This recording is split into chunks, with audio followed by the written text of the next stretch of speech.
Hi అండి, అందరూ ఎలా ఉన్నారు? డాన్సులకు రారాజు మైకేల్ జాక్సన్ అయితే ఈ కూరగాయలకు రారాజు వంకాయ అండి. సో అలాంటి వంకాయ తోటి నేను ఈరోజు గుత్తొంకాయ, చాలా మంది మువ్వంకాయ అంటారు.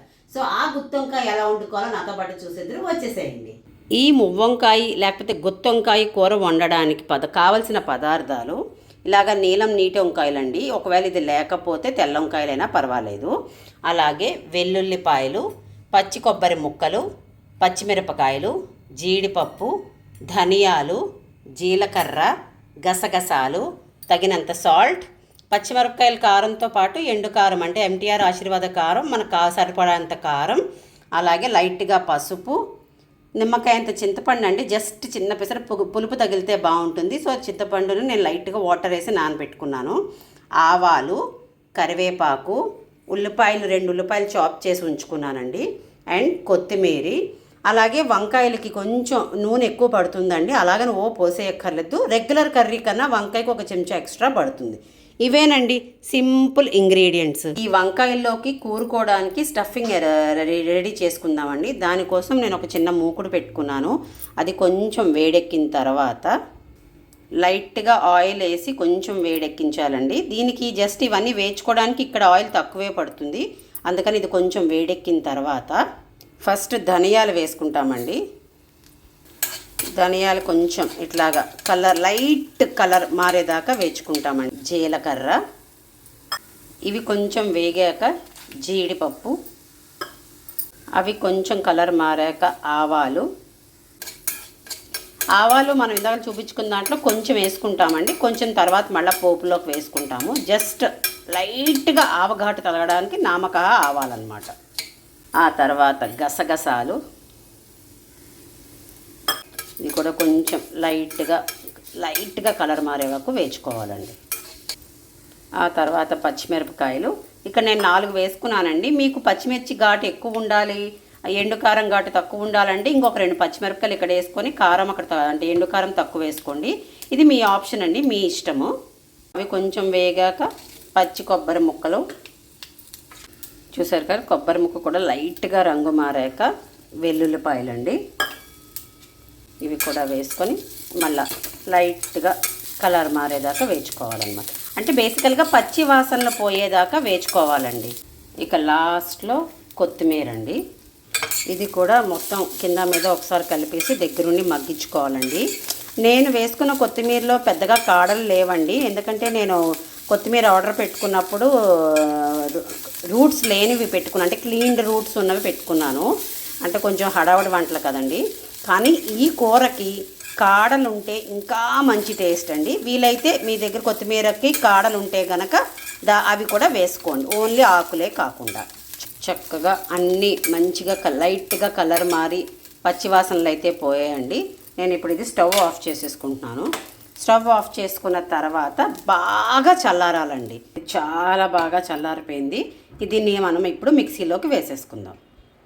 నేను కూర్చోండి చల్లారినవన్నీ మిక్సీలోకి తీసేసుకున్నాను. ఇందులోకే మనం ఇందాక చూపించాను కదండి, నిమ్మకాయ అంత చింతపండుని జస్ట్ లైట్గా వాటర్ వేసి నానపెట్టానని, పులుపు కోసం అది కూడా వేసుకున్నానండి.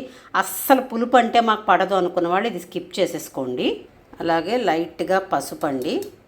అలాగే ఇందాక పచ్చిమిరపకాయలు వేసుకుని ఇందులో వేసుకున్నాం కదండి, అక్కడ కనుక ఎక్కువ పచ్చిమిరపకాయలు వేసుకుంటే ఎండుకారం తగ్గించుకోండి. లేదు ఇక్కడ పచ్చిమిరపకాయలు లైట్గా వేసుకుంటే ఎండుకారం కొంచెం, అంటే ఏదైనా కారం మనకు అంచనా తెలిసిపోతుంది కదండి, దాన్ని బట్టి కారం వేసుకోవాలండి. ఆ తర్వాత కూరకు కావాల్సినంత ఉప్పు ఇదే స్టేజ్లో వేసేసుకుంటామండి. వేసుకొని లైట్గా వాటర్ వేసుకుంటూ, మరీ ఫైన్ పేస్ట్ కాదు, అలాగని మరీ బరకగా కాదు, కొంచెం అంటే ఇంకొక తిప్పితే ఫైన్ పేస్ట్ అయిపోతుంది అన్న స్టేజ్కి ఆపేయండి. అలాగా మనం దీన్ని రుబ్బుకోవాలండి. చూసారు కదండి, మనం ఒక బౌల్లోకి తీసేసుకుందామండి. సో ఈ బౌల్లోకి ఇప్పుడు ఇందాక తరిగి అంటే చాప్ చేసి ఉంచుకున్న ఉల్లిపాయలు ఇందులో కలిపేసుకుంటామండి. అయితే ఒక విషయం, ఇందులో నేను ఇది పచ్చి ఉల్లిపాయలు కలుపుతున్నాను, కానీ చాలామంది ఏంటి అని అంటే ఈ ఉల్లిపాయలను కూడా ఇందాకలో మనం అన్నీ అంటే ధనియాలు, జీలకర్ర వేయించుకున్నాం కదండి, అవి కూడా వాటితో పాటు ఇవి కూడా కలిపేసి అంటే ఉల్లిపాయలు కూడా కలిపేసి వేయించుకొని ఈ పేస్ట్లో రుబ్బేసుకుంటారు. కానీ నాకేమనిపించిందంటే ఉల్లిపాయ ముక్క మధ్య మధ్యలో తగులుతూ ఉంటే బాగుంటుంది, పేస్ట్లా కాకుండా అని చెప్పి ఇలా పచ్చివే నేను ఈ ముద్దలోకి కలిపేసుకుంటున్నానండి. శుభ్రంగా ఇది అంతటికే పట్టేటట్టు కలుపుకోవాలన్నమాట. ఇదిగోటండి శుభ్రంగా కలిపేసుకున్నాను. ఇప్పుడు ఈ వంకాయల్ని శుభ్రంగా 1-4 సార్లు కడుక్కొని మనం పువ్వు ఆకారంలో అంటే ఆ స్టఫ్ని ఇందులో కూరుకునే విధానంగా సులువుగా మనం 4 వైపులా కట్ చేసి ఉంచుకోవాలండి. సో ఇది మనం కట్ చేసుకునే లోపల చక్కగా ఇలాంటి వెడల్పాటి మూకుడు ఉంటే ఇంట్లో వీలైతే ఈ వంకాయ కర్రీకి ఇలాంటి వెడల్పుగా ఉండే మూకుడు పెట్టండి, లోతుగా ఉండే మూకుడు కాకుండా. సో దట్ మనకి వంకాయలన్నీ ఈక్వల్గా స్ప్రెడ్ అవుతాయండి. సో ఇప్పుడు ఇందులో మనకి కావాల్సిన ఆయిల్ వేసుకుంటాము. మీకు ముందే చెప్పినట్టు వంకాయలకి కొంచెం ఒక రవ్వ దండిగానే పడుతుందండి ఆయిల్, అప్పుడే వంకాయకి రుచి చాలా బాగుంటుంది. చూసారు కదండి, వంకాయలు ఇలాగ పువ్వులాగా చక్కగా కూరుకోవడానికి కుదురుగా మనం కట్ చేసుకున్నాం. ఇప్పుడు ఈ పేస్ట్ మనం ఈ వంకాయల్లోకి స్టఫ్ చేసేసుకుందామండి. మ్యాక్సిమం కూరేసేయండి, ఇంకా మిగిలింది ఏమైనా ఉంటో పక్కకు ఉంచేసుకోండి అన్నమాట. సో చూసారు కదండి, వంకాయల్ని మనం ఇలాగా చక్కగా స్టఫ్ చేసుకోవాలి. ఎంతవరకు కూరగలిగితే అంతవరకు కూరేసుకొని ఇలా ప్లేట్లో పెట్టుకోండి. చూసారు కదండి, నేను ఇలా వంకాయలన్నీ స్టఫ్ చేసేసుకున్నాను. ఇంకొంచెం ముద్ద ఉంటే ఉంచుకున్నాను. ఆ తర్వాత కాగిన నూనెలో ఆవాలు, కరివేపాకు ఇవి వేసుకున్న తర్వాత మనం స్టఫ్ చేసి ఉంచుకున్న వంకాయలను కూడా ఒకటి అందుకే వెడల్పాటిది పెట్టుకోమన్నానండి. అదే లోతుగా ఉన్నది పెట్టుకుంటే ఒకదాని మీద ఒకటి వచ్చేస్తుంది. వెడల్పుది అనుకోండి ఈక్వల్గా స్ప్రెడ్ అవుతుంది అన్నమాట. సరే కదండి, ఇలా ఈక్వల్గా అంటే ఇలా వెడల్పు దాంట్లో వేసుకుంటే అన్ని వంకాయలు ఈక్వల్గా స్ప్రెడ్ అవుతాయి. సో అదంతా వేసాక ఒకసారి వంకాయలు ఇలా కలుపుకుంటే చూసారు కదా, కింద మీద మొత్తం ఇట్లా సెట్ చేసుకుని ఉంచుకొని దీని మీద పెట్టుకున్న తర్వాత మిగిలిపోయిన ఈ రుబ్బు అంతటి కూడా దీని మీదకి చక్కగా ఇలాగా అన్ని వంకాయలకి మళ్ళీ మీద వచ్చేటట్టు ఇలా పెట్టుకోండి. చక్కగా అన్ని వంకాయలకి రావాలండి. స్ప్రెడ్ చేసుకొని కంప్లీట్గా ఇలా స్ప్రెడ్ అయిన తర్వాత మనం ఇలాంటి లోతు ప్లేట్ ఉన్నది, లోతుగా ఉండే పళ్ళాన్ని పెట్టుకోండి. సో దట్ మనకి ఇందులో వాటర్ వేసుకుని ఈ మగ్గించితే కానీ ఇందులో వాటర్ మరుగుతున్నంతసేపు ఈ లోపల ఉన్న వంకాయ బాగా మగ్గుతుందండి. అది పూర్వకాలం పద్ధతి. సో ఇప్పుడు కూడా అదే మనం ఫాలో అవుదాం. యాక్చువల్గా అయితే నేను ఇలా ఇంత ఓపిక్గా చేయనండి. ఈ వంకాయలన్నీ స్టఫ్ చేసేసిన తర్వాత క్విక్ రెసిపీ కదా, కుక్కర్లో ఆయిల్ వేయడం, చక్కగా వంకాయలు అందులో పెట్టేయడం, 1 నిమిషం 2 నిమిషాలు మగ్గించడం, కుక్కర్ విజిల్ పెట్టడం, 1 విజిల్ 2 విజిల్స్ తెప్పించేయడం అంతే. నేను వర్కింగ్ డే అయితే ఇంత క్విక్గా చేసేస్తాను. ఇది కూడా అంతే క్విక్గా అయిపోతుంది. అయితే ప్రతిసారి అదే కాదు కదండి, కొంచెం డిఫరెంట్గా ఉండాలి. అసలు పూర్వకాలం అయితే కుక్కర్లు ఉండేవి కాదు. ఇప్పుడు నేను చెప్పిన స్టైల్లోనే ఇలాగే మూత పెట్టి మగ్గించుకునేవారండి. సో ఇందులో మనం వాటర్ వేసి మగ్గించుకుందాం. చూసారు కదా, ఇలా అందుకే మీకు వెడల్పాటి మూకుడు పెట్టమన్నాను. ఇలాంటి కంచం లాంటిది కానీ వెడల్పు ప్లేట్, కొంచెం లోతుగున్న ప్లేట్ పెట్టుకుంటే ఇలా వాటర్ వేసుకుంటే మనకి చక్కగా ఇదే వాటర్ తోటి లోపల ఉన్న వంకాయ మగ్గుతుందండి. ఇది ఎంత వాటర్ వేయాలి అని అనుకుంటారా? మీకు ఒక అంచనా వస్తుంది కదండి. వంకాయలు మగ్గిన తర్వాత కొంచెం మళ్ళీ వాటర్ వేసుకుని మగ్గించుకోవడానికి కావాల్సినంత వాటర్ ఆల్మోస్ట్ చెప్పాలంటే ఈ గ్లాస్కి 1.5 గ్లాస్ to 2 గ్లాసెస్ అనమాట. కుక్కర్లోనైనా అంతే. అది పెట్టుకొని ఇది మనం ఎవ్రీ 3 మినిట్స్కి 2 మినిట్స్కి ఒకసారి ఈ కంచాన్ని తీయడం, చక్కగా ఆ మూకుడిని ఇలా మనం దగ్గరగా అన్ని ఈక్వల్గా దగ్గరుండి మగ్గించుకుంటే చాలా టేస్టీగా వస్తుందండి. మీకు అది అవుతున్నప్పుడు కూడా చూపిస్తాను, అదే డిఫరెన్స్. మనం దగ్గరుండి అలాగా 7 to 8 మినిట్స్ మగ్గించాలండి. సో 7 నుంచి 8 నిమిషాలు అనాన్ని అలా వదిలేయకండి. చక్కగా ఇది కంచాన్ని ఇలా పక్కన పెట్టుకోవడం,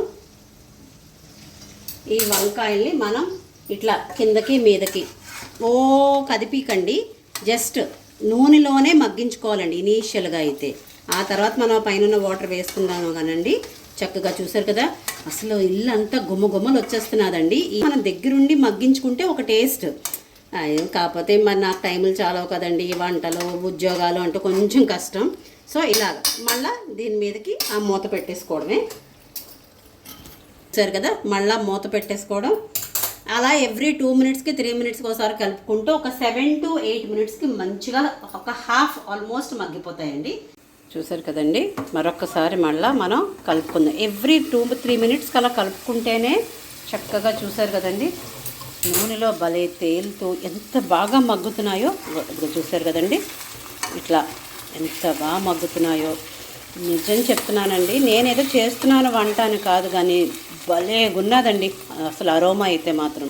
ఇది ఆల్మోస్ట్ 50% దాకా మగ్గిపోయిందండి. ఇంకొక 2 మినిట్స్ మగ్గించుకుందాం. సో దట్ 70% ఇలా వాటర్ పెట్టే మగ్గించుకుందామండి. 7 to 8 మినిట్స్ దాటిపోయిందండి. చూసారుగా వాటర్ అదండి నూనె అంతా బయటకు తేలుతూ చాలా బాగా ఆల్మోస్ట్ 70 to 80% మగ్గిపోయిందండి. ఈ స్టేజ్లో మరొకసారి మనం వంకాయని ఇలా జస్ట్ కాకుండా లైట్కి ఇలా కలుపుకుంటూ ఉండాలి. మీరు అనుకోవచ్చు ఏమిటి విడ్డూరం అని, కానీ పూర్వకాలం వాళ్ళు ఇదేనండి. ఇదే కంచంలో ఉన్న వాటర్ని ఇందులో వేసేసుకుందాం.